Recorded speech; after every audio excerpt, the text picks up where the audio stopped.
For fast, cheap, and reliable Madden 21 Ultimate Team coins, make sure you guys go check out my sponsor U4GM Coins. Use code VENOM at checkout for 5% off your order. Yo, what's good guys? Venom Fire here, back from the video, and today we bring you guys another man coverage defensive scheme. This one's going to be a little bit similar to some of the defenses and schemes that I posted in the past. It's going to be a man coverage scheme, but I'm just going to go over a couple of different adjustments. This is what I like to do with my man coverage schemes. We all know like the base setups, but I just like to throw in a couple of new adjustments per video, and then you can throw all of those together. So again, I have made videos on this formation and actual play, but I got a couple of new adjustments. We're going to be in the 3-3-5. I actually dropped a full ebook on the nickel 3-3-5 formation. If you guys want to go check that out, you definitely can for more zone coverage schemes and things of that nature. Now, here in the 3-3-5, obviously a key part of it is being able to get safeties at linebacker. You see we got the two safeties, and I just kept Roquan there because I didn't want to throw like a 62 overall. Roquan's got pretty good speed as well. And then I just threw, obviously, your best D lineman. You can throw outside linebackers here at this spot. I've noticed better block sheds that way. So, that's pretty much it. Again, sometimes you'll be using these safeties. Usually you will be. At least for this play, in this video, you'll be using usually the free safety or the strong safety, so you can get some speed up there if that's what you want. And yeah, the play we're going to be running is going to be the Justice Base 2-man under out of the 3-3-5. Again, you can obviously run this out of cover 1 if you want. It doesn't make any difference really. One thing I want to bring up is these zone drops. What I like to do is keep my flats on 20 and my curl flats on 20. You'll see why in a second, but make sure that you have them both actually set.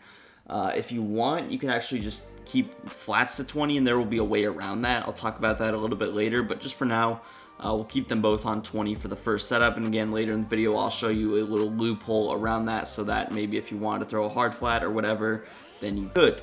So again, I keep auto flip on. We're just going to come out in this base 2-man under, and I think on offense, I'll just come out in this bunch offset. Let's just run double post. Pretty good against man coverage, and we'll be running that on the offensive side of the ball. So, starting out on defense, we're going to press first things first.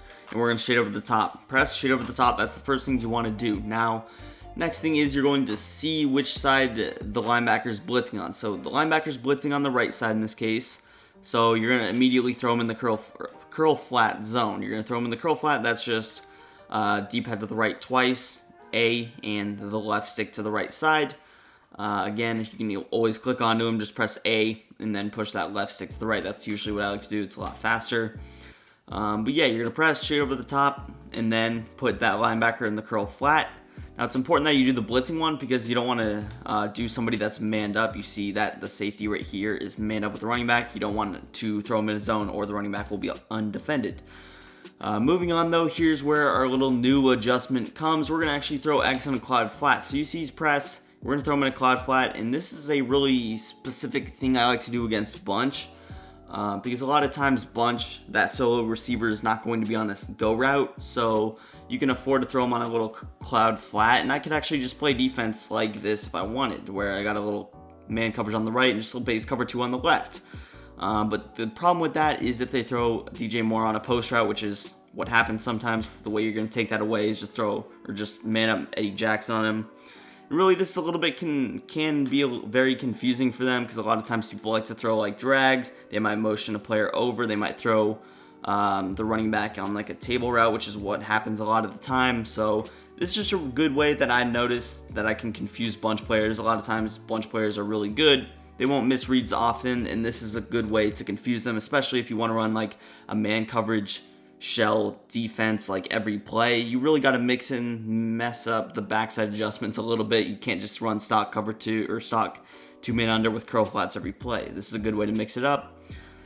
With that being said, we'll just go ahead, just snap the ball base. Again, you see the running back maybe gets a little separation. Oh geez, I don't know why my camera just flipped. That's like the first time I've ever seen that. That was a weird animation. But you see the coverage very solid. I'll set it up again. We just press, shade over the top, put X in a cloud flat, put this A linebacker in a curl flat, and then we sort of cross-manned that free safety on the solo side receiver. Again, you notice him this far back. I usually like to move him like down and inside a little bit. Keep in mind that you do want some speed, but right here is a pretty good spot. Again, Usually when they see the linebacker down here in the box, they're probably expecting like a weird cover 3 or a cover 1 look. They would never really expect this player to actually be manned up on the solo side receiver. I know if I saw this look, I would be thinking probably cover 3. And again, I would expect this player to probably be in the flat zone. But again, this is just another thing to confuse them. If you notice somebody running the ball, you can obviously shift your D-line to the right-hand side. That's not going to be as necessary though. And we'll just snap the football again here. You see maybe a little separation on that running back route, but look at the sheds. We all know about how good the block sheds are in this style of defense. 3-3-5, you rush 3, and you see we're getting very quick pressure. Now again, the other thing you could do is if you're defending bunch, you notice that those routes underneath are maybe getting a little separation. You don't have to shade over the top. And again, X is probably the player that's going to be beating you deep more times than not. So the fact that he is not going to be pressed and not shade over the top means that you don't have to shade over the top. So again, same style of defense. I'll show it one more time, and then we'll hop into a couple of other backside adjustments or things of that nature just to add to the play. So again, here is our player. This time I'm not shaded over the top. You notice the drag route gets pretty well covered. Again, probably the only route was B, and that was a god-awful user by myself, so obviously I should have used B. I wouldn't really be lurking down on the running back. I was more so watching the coverage. If you take a look at our backside coverage, if your opponent doesn't see or notices that the cloud flat isn't manned up, he might like try and snap throw something. You notice how well Eddie Jackson does of sort of disguising himself as a hook curl zone.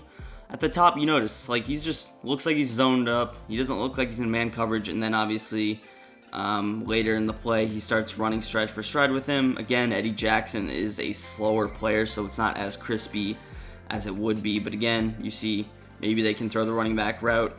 If they can, you can obviously adjust. You would be using this little post route. But yeah, that's pretty much it for our first setup. And I actually want to talk about the loophole that I was talking about really quickly. And what it is just going to be X in the cloud flat, A in a curl flat. And again, if I wanted to just have my flats at 20 and I wanted curl flats at 5, what I would do, shade underneath, shade over the top, get this player in the cloud flat. Now you have the cloud flats, and let's say maybe I wanted to double flat, do something like this. Then I got 5 yards and 20 yards, and obviously the curl flats would be 5 yards in this case, and the cloud flats would still be at 20. So that's just a simple fix to that. Again, you see edge threat going crazy for me, but that's a little loophole thing I was talking about. So if you don't want to have them both at 20 yards, that's a simple way. But again, if you're not going to be double flatting, there's no reason to not have them both at 20.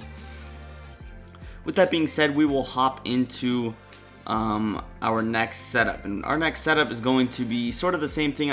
You just noticed I flipped the play, and the reason that I flipped the play is simply to just do this on the other side. So again, something that can be nice to mix in is it on this side, where again, B, he's not really on a streak all that often. He's going to be on post routes, things of that nature. So what I like to do, I'm going to throw B in the cloud flat. I'm going to man up to Sean Gibson in this case. Now again, you would want someone with more speed. Gibson does not exactly have the burners that a lot of safeties do in Ultimate Team. So again, I'm assuming you guys got some good speed. And then on the left-hand side, we're always putting the blitzing linebacker in the curl flat zone. We'll just throw him in the simple curl flat, and it's going to look like this. This style of defense, again, very similar, just a simple flip, though, on the defensive side of the ball can really confuse someone. You run it the first way, you're going ahead and you're cloud flatting that solo side receiver a couple times. Now your opponent expects it. Maybe he tries to throw like a quick slant or something, and then you flip it on him. And again, this is obviously just some added plays. You got the couple of stock setups that you've probably already run yourself and that you probably already know. Just adding these. And again, you don't really want to run these setups every single play per se. But you just want to mix them in every couple plays, once every 4 plays, whatever. But again, I'll snap the football. You notice that B, it looked like he was almost defended even better. And pending that you do have a faster player or whatever, that would be defended a lot better. The other way you could do this is, again, we're going to flip it. We're just going to press, and we're going to put B in the cloud flat. But the other way you could actually do it is with a crossman adjustment. This is very risky, though. because who knows, if they just ran like a stock verticals, then you could get burnt. You have to be careful. But if you notice I'm running a lot of mesh post, or in this case double post out of the bunch offset, I like this little crossman adjustment to help out on that post route. And again, I would still throw X in the curl flat, shade over the top so you don't get burnt, specifically by DJ Moore. And then we'll snap the football right there. But you see, looked like Robbie Anderson was well defended on the break, and by the time, obviously he's going to get a little separation after the break, but if your opponent is anything like me, he's going to be trying to throw on break to get the most separation. And you notice that it looked a little bit more covered. You see he throws on break, and this player's in good position. If you can click on, that's a pretty decent play to make. Obviously, Eddie Jackson, we know about how low his speed rating is and all of that, but yeah, you see the mix-in coverage. This cloud flat can do a good route, especially against corner routes. So if people are throwing corner routes on you, and someone, let's say from the linebacker position, you can't really get out there, which is something I experience a lot of times, this linebacker not being able to defend a corner route on the boundary, then this little outside cloud flat is really the best way to do it. He gets out there really effectively, so you can click on and do anything you want with it. So that's pretty much going to do it for the video. If you guys did enjoy, make sure you hit that like button, subscribe to the channel if you're new, and peace. I'm out of here.